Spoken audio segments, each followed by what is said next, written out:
It was a bright spring morning in suburban Atlanta, Georgia. The sky was a flawless blue, and sunlight streamed through the large windows of a white-painted home. Outside, birds chirped cheerfully, seeming to herald a day full of promise. Inside a cozy kitchen, Marcus Carter, a tall black man with neatly cropped hair, busied himself preparing coffee. He wore a deep blue dress shirt, sleeves rolled up to reveal well-toned forearms. His black blazer and tie hung on a chair, ready to be donned right before leaving. Marcus was no ordinary individual. He served as a senior assistant director at the Federal Bureau of Investigation, FBI. It sounded prestigious, but Marcus preferred a demeanor of humility and approachability, just as his parents had taught him. This house, in fact, was his childhood home. After his father passed away, Marcus invited his mother, Helen Carter, to live with him so he could look after her. Today, he was scheduled to fly to Washington, D.C., for a major FBI conference on national security. Breathing in the fragrant aroma of freshly brewed coffee, Marcus mulled over his packed schedule. Briefings, key stakeholder meetings, and top-level discussions with various department heads. Although he was a seasoned professional, he always remained vigilant. Perhaps that vigilance was exactly what propelled him to rise quickly through the ranks. Before heading out, Marcus carefully closed the living room door so as not to wake his mother, Helen, who was still asleep upstairs. Mrs. Carter was advanced in years, but remained caring and full of stories from Marcus's childhood, particularly reminiscing about him dribbling a worn basketball on the front porch. Placing his coffee mug down, Marcus slipped on his blazer, grabbed his suitcase, and exited through the garage. The car engine roared to life, breaking the early morning stillness. He merged into the growing stream of cars on the highway leading to Hartsfield-Jackson Atlanta International Airport, unaware of the trial that lay ahead. Jackson, Atlanta International Airport, is reputedly one of the busiest airports in the world, with hundreds of thousands of passengers passing through each day. The atmosphere crackles with energy and tension, a microcosm of America's diversity, where all sorts of languages, dress styles, and cultures collide. Behind the bustling facade, however, lurk certain shadows. Stories of overly strict security, cumbersome procedures, and even allegations of discrimination. On this particular morning, as Marcus parked his car and wheeled his black suitcase into the main terminal, he had no inkling that he was about to confront one of these very shadows. Dressed in a crisp black suit, dark blue shirt, and matching tie, Marcus looked every bit the professional. His polished black leather shoes complemented the ensemble. Over the years, he'd grown used to looking sharp, both in appearance and in spirit, in line with FBI discipline. The airport's main hall was packed with travelers queuing for check-in. Announcements for flights, the clack of luggage wheels, and snatches of conversation filled the air. Some were in a hurry, others ambled leisurely. Marcus flashed a polite smile at an airport greeter and proceeded to the security checkpoint, where an unexpected challenge awaited. Officer Dylan Morgan was one of the armed security personnel assigned to the airport, a low-ranking officer who nevertheless liked to wield his authority. Tall at 6 feet, about 1.8 meters, with closely cropped hair and a perpetually steely gaze, Dylan had a reputation. Some colleagues described him as enthusiastic, while others were wary of him. He was known for scolding passengers and regularly flexing his badge. Few knew that Dylan had once dreamed of becoming a detective, but had failed the city police exam, leaving him frustrated and resentful. Each morning, Dylan entered the employees' locker room, buttoned up his navy blue uniform, and pinned a shiny security badge on his chest. He relished the sense of power it gave him, the authority to ask questions, to detain, to see fear or confusion in people's eyes. In his mind, it made up for his past failures. Scanning the flight status board, Dylan noticed several flights departing soon. One especially caught his eye. The 9 a.m. flight to Ronald Reagan Washington National Airport in D.C., the hub of political power. He often bristled at people in elegant suits who exuded confidence. Deep down, envy gnawed at him. Why do they get to succeed while I'm stuck here? Stationed at the security checkpoint, Dylan continually swept his gaze over the crowds, suspicious by default. Whenever he sensed an easy target, he would not hesitate to interrogate them thoroughly. That morning, he would zero in on Marcus Carter. Marcus approached the X-ray area, setting his laptop, phone, charger, and other items in plastic bins. He removed his blazer and watched the line of travelers behind him. Though they seemed impatient, he acknowledged them with a polite nod, trying to be considerate of everyone's time. Suddenly, Marcus felt someone staring at him. He looked up and saw Officer Dylan Morgan, arms folded, standing a few yards away with a scrutinizing glare. Marcus felt uneasy but tried not to jump to conclusions. Perhaps the officer was simply being vigilant, as required by his job. Yet, the moment Marcus nudged his tray into the X-ray machine, Dylan came forward and asked brusquely, "Sir, is this your bag?" Marcus nodded. "Yes, officer. Is there a problem?" Dylan raised his brow. "I need to see your ID." Marcus carefully retrieved his driver's license from his wallet. Aware that he didn't want to openly declare his FBI position in the midst of a crowd. In his line of work, subtlety mattered. Dylan examined the license slowly, flipping it back and forth. "Where are you going?" "Washington, D.C. "Business trip?" he demanded, as though doubting every word. Marcus smiled politely. "Yes, I work for the federal government." Dylan handed the ID back, his expression unmoved. "Wait over there. I'll have more questions for you after you pass through the metal detector." Marcus felt a surge of irritation. He had seen this kind of profiling before. Sadly, not an uncommon experience for a black man in America. Memories flooded his mind. The first time he drove his father's old car, only to be pulled over without cause. The time he went shopping with his mother and noticed a store guard trailing them, presuming they might steal. Marcus had joined law enforcement partly to combat such biases from the inside. Now, ironically, he was the target of blatant suspicion. He passed smoothly through the metal detector. No alarms. But instead of letting Marcus collect his belongings and head to his gate, Dylan signaled him to a steel table off to the side, away from the main line of travelers.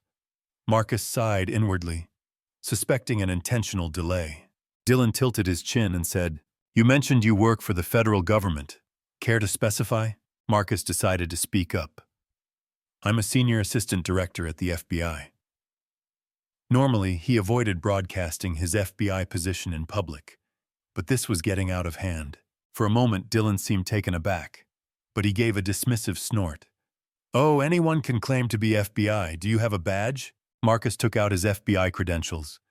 Dylan studied it, lips pursed. "This doesn't look official.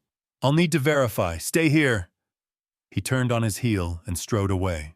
Marcus inhaled deeply, attempting to keep calm. Sitting on a cold metal chair, he watched crowds stream by. The overhead clock showed about 40 minutes left until boarding began. He debated whether to call a superior at the FBI or someone at the TSA, but he worried that might be seen as overusing his connections. Meanwhile, Dylan walked into a small office and shut the door. He dialed the FBI's main line to confirm the ID. A female dispatcher came on and Dylan provided Marcus Carter's information. After a short wait, the dispatcher returned. "Mr. Marcus Carter is indeed a senior assistant director in active service. He has no security flags. Please allow him to continue his duties." Dylan ended the call, frustration mounting. He had hoped to catch someone presenting a fake ID, only to discover that Marcus was indeed who he claimed to be. Instead of letting Marcus go, Dylan was fueled by resentment. A black man in such a high position? He thought bitterly. Who knows what else he might be hiding?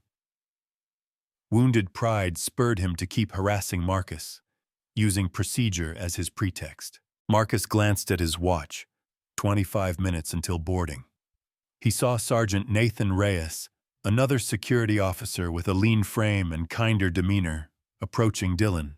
Nathan greeted Marcus and said, "Officer Morgan told me your badge needs additional verification. Could you explain why you're traveling?" Marcus calmly repeated that he was flying to the FBI headquarters for a conference. He noted that the FBI had already confirmed his credentials.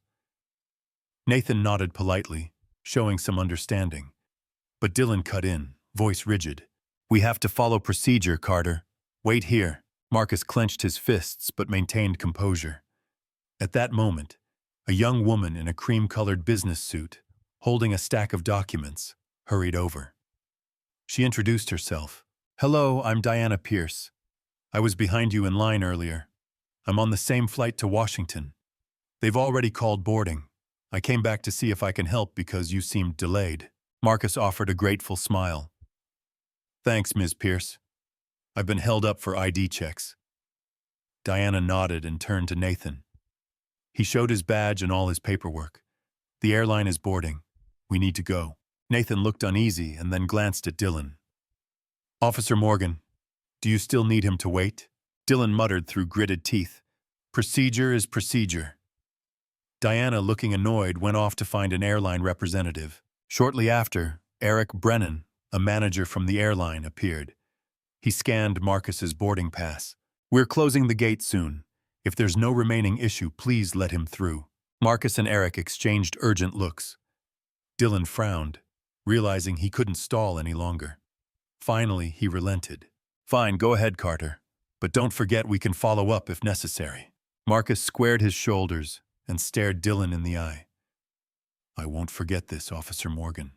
Marcus hurried to his gate just as they were about to shut the door. Relief swept over him as he settled into his window seat in economy class. The pilot's voice crackled over the speaker, announcing departure.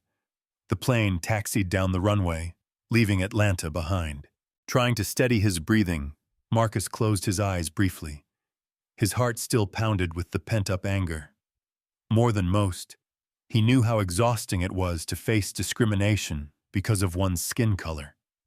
Even at a prestigious rank, he could still be singled out and treated as a suspect.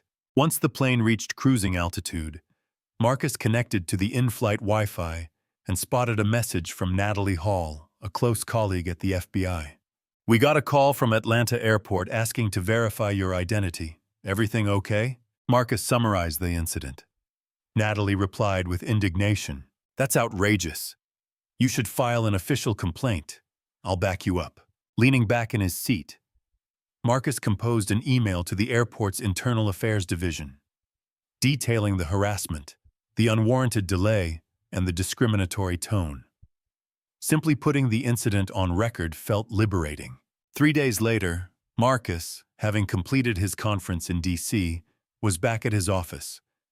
He received word from Deputy Director Jonathan Maxwell at the FBI. "Marcus, Atlanta Airport received our complaint. They're launching an internal investigation into Officer Dylan Morgan. You can submit more evidence or witnesses if needed." The airport also sent a formal notice confirming receipt of the FBI complaint, co-signed by Maxwell and Marcus. This time, the pressure was turned against a security officer accused of abusing his power, rather than the usual scenario where a traveler was at a disadvantage. At the airport's Internal Affairs Office, Julia Sanders, head of investigations, carefully reviewed each line of Marcus's complaint. Dylan Morgan's name was all too familiar. He'd been the subject of prior grievances, which had never gone anywhere due to lack of proof or neglect by superiors. But now that the FBI had stepped in, they couldn't just brush it aside. Julia ordered her team to gather surveillance footage, interview witnesses, and check all relevant records. Dylan received the news that he was under investigation. His face went pale. He pleaded with supervisors to shield him, but no one would risk covering for him. Meanwhile, Internal Affairs interviewed everyone involved. Sergeant Nathan Reyes confirmed that Marcus had cooperated fully and was already cleared by the FBI. Diana Pierce testified how Marcus had been needlessly detained and nearly missed his flight. Eric Brennan, the airline manager, corroborated the timeline and details. Surveillance footage revealed that Marcus had indeed been singled out and delayed. Further data indicated that Dylan frequently pulled black passengers for secondary checks far more often than others. Multiple historical complaints spoke of similar heavy-handedness. The mountain of evidence painted a stark picture of Dylan's pattern of misconduct. Julia Sanders compiled these findings into a thorough report. It went beyond a single, isolated lapse, pointing instead to a systematic abuse of authority. She concluded that Dylan had gotten away with such behavior for too long, partly due to staff shortages and partly due to reluctance to address the issue. Summoned to a closed-door hearing, Dylan arrived in uniform, looking drawn and tense. A small panel convened. Julia Sanders, airport management representatives, a union representative, and legal counsel. Dylan sat across from them, hands on a wooden table. Julia read out the accusations. Officer Dylan Morgan is charged with abuse of power, harassment, racial discrimination, and unlawfully detaining Senior Assistant Director Marcus Carter of the FBI. She then quoted from Marcus's statement, which concluded, "I am fully convinced that Officer Morgan's actions stemmed from racial bias. He deliberately continued to detain me despite having verified my credentials." Dylan tried to defend himself. "I was following procedure. Carter's ID looked suspicious. I had no racial motivation." But the evidence of repeated targeting and rude behavior toward black passengers was overwhelming. Witness statements, video records, and statistics. At last, the panel declared Dylan Morgan immediately terminated for severe misconduct, also recommending that the case be forwarded to the district attorney's office for civil rights violations. Dylan stood there in disbelief as security escorted him out, his badge and authority revoked. A brief press release followed. Hartsfield-Jackson Atlanta International Airport has dismissed an officer after an internal investigation found evidence of misconduct and discrimination. The public took notice. Many were relieved that the bully with a badge had faced consequences. News of Dylan's dismissal spread via local media and social networks. People who had encountered his aggressive tactics felt vindicated. Prospective employers saw terminated for discrimination and turned him away. Dylan was soon broke, deeply resentful of Marcus, whom he blamed for ruining his life, never admitting his own role in the affair. Under pressure from the FBI and negative publicity, Hartsfield-Jackson Atlanta International Airport initiated a thorough reform. Julia Sanders and the leadership unveiled several measures: training in bias awareness and conflict. De-escalation. Every security officer underwent workshops with role-play scenarios focused on proper, respectful conduct. Transparent oversight. Each secondary search now required clear documentation and justification, with regular data reviews to identify patterns of racial or other bias. Accountability at all levels. Supervisors would be held responsible if an officer under their command faced well-founded complaints of hostility or prejudice. Sergeant Nathan Reyes was unexpectedly placed in a liaison role. He had cooperated with the investigation by giving an honest account of Dylan's actions. Julia trusted him to share lessons from the Dylan case with other frontline officers. Nathan reflected on how he once admired Dylan's decisiveness, but realized now that it had been a mask for abuse of power. Back at the FBI, Marcus resumed his usual tasks. But the airport incident had made him widely known within the bureau. Many colleagues offered support, admiring his courage in not letting the misconduct slide. Diana Pierce, the passenger who helped Marcus board his flight in time, stayed in touch. They discovered shared interests in community outreach and racial justice. Diana was a young attorney at a nonprofit defending citizens' rights. A few weeks later, she invited Marcus to speak at a forum on preventing abuse of authority in public spaces, held at a local law school. At the forum, Marcus recounted his experience. "I could have kept quiet, let it go, but silence only emboldens those who misuse power. We must speak out. Let them know we won't tolerate injustice." His story appeared in the campus newspaper. A law professor at Emory University then asked him to lecture on the ethical and legal aspects of controlling abuse of authority. Marcus remarked, "Firing one individual is only a short-term solution.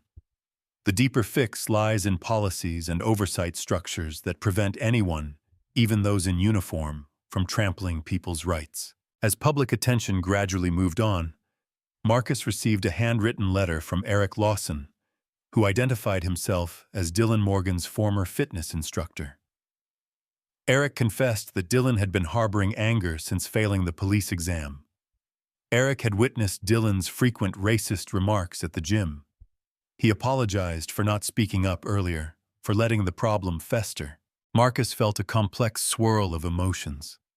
Sympathy for Dylan's underlying insecurities, but also conviction that such personal issues could never justify trampling on others' rights. The letter underscored a sobering truth. Sometimes wrongdoing grows from unresolved trauma or bitterness. Still, individuals bear responsibility when their actions harm the innocent.